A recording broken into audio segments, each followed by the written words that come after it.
মুখমণ্ডলীর cancer এমন একটি সমস্যা যা একবার যাদের হয়েছে তারা অনেক দীর্ঘদিন যাবৎ এই রোগে ভুগতে হয় এবং এই রোগের চিকিৎসাও বেশ জটিল এবং বেশ দীর্ঘ সময় যাবৎ চিকিৎসা নিতে হয়। এছাড়াও চিকিৎসারও কিছু জটিলতা রয়েছে।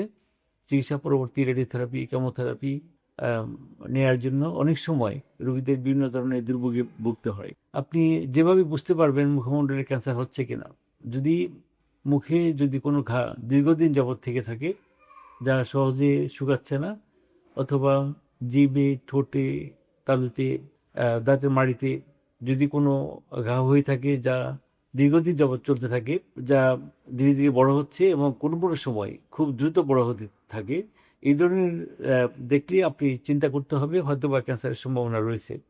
যদি স্থানীয়ভাবে অল্প একটু জায়গা যদি ক্যান্সার হয়ে থাকে, সেক্ষেত্রে আমরা প্রথমত যেটা করে থাকি, ওখান থেকে তার চারিদিকে একটু ভালো অংশ ফেলে দিই, যাতে করে যে সমস্ত জায়গায় ক্যান্সার ছড়ানোর সম্ভাবনা থাকে ওই অংশগুলো সম্পূর্ণ নির্মূল হয়ে যায়। এছাড়াও গলার দিকেও কিছুটা ক্যান্সার ছড়িয়ে যায় অনেক সময়।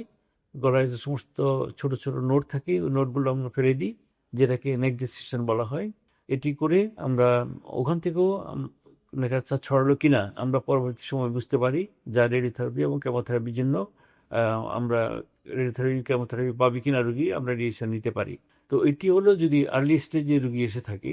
যদি দেরি হয়ে যায়, অনেক দূর ছড়িয়ে যায়, আমরা তাহলে যদি চামড়া বা হাড় স্পর্শ করে ফেলে, ক্যান্সার যদি মনে হয় ক্যান্সার ছড়িয়ে গিয়েছে হাড় চামড়া পর্যন্ত, এবং অন্যাংশ ফেলে দেওয়া হয় যাতে যা সম্পূর্ণ লোকালি ক্লোজ করা যায় না, সেই ক্ষেত্রে আমরা যেটা করে থাকি, হাতে থেকে অথবা পায়ে থেকে চামড়া মাংস নিয়ে ওখানে জোড়া লাগিয়ে দিয়ে থাকি। এটি হলো রিকনস্ট্রাকটিভ সার্জারি, যেটা মাইক্রোভাস্কুলার সার্জারি বলা হয়। ভেসাল, রক্তের নালীর সাথে রক্তের নালী জোড়া লাগিয়ে আমরা এটা করে থাকি। তো এটি হলো পরবর্তী অ্যাডভান্স স্টেজ যদি হয়ে যায়, তাহলে আমরা চাইবো না এই ধরনের অবস্থায় আসুক। রুগী যদি আর্লি স্টেজ এসে থাকে, তাহলে আমরা যত তাড়াতাড়ি সম্ভব অপারেশন করলে রুগীকে ভালোভাবে সুস্থ করতে পারি।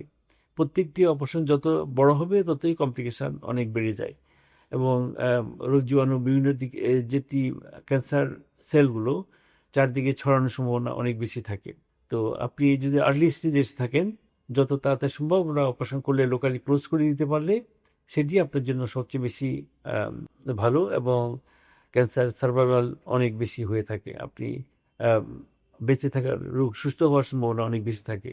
কিন্তু যত অ্যাডভান্স স্টেজ আসবেন, সুস্থ হওয়ার সম্ভাবনা ততই কমতে থাকবে। আর যেটি আমরা রেডিওথেরাপি, কেমোথেরাপি তখন করা হয় যদি যে সমস্ত জায়গায় আমরা অনেক দূর ফেলে দেওয়ার পরেও যদি দেখি যে কিছুটা কাছাকাছি ক্যান্সার সেল আছে, তাহলে রেডিওথেরাপি, কেমোথেরাপি দরকার হয়। আবার অনেক সময় যদি গলার দিকে ছড়িয়ে যায়, তাহলে রেডিওথেরাপি, কেমোথেরাপির দরকার হতে পারে। এটি হলো আপনি যদি দেরি করে আসেন। তো আমরা চাইবো আপনি যত তাড়াতাড়ি সম্ভব বেশি চিকিৎসা গ্রহণ করুন। আমি অধ্যাপক doctor Nasiruddin, senior consultant, live aid dental clinic.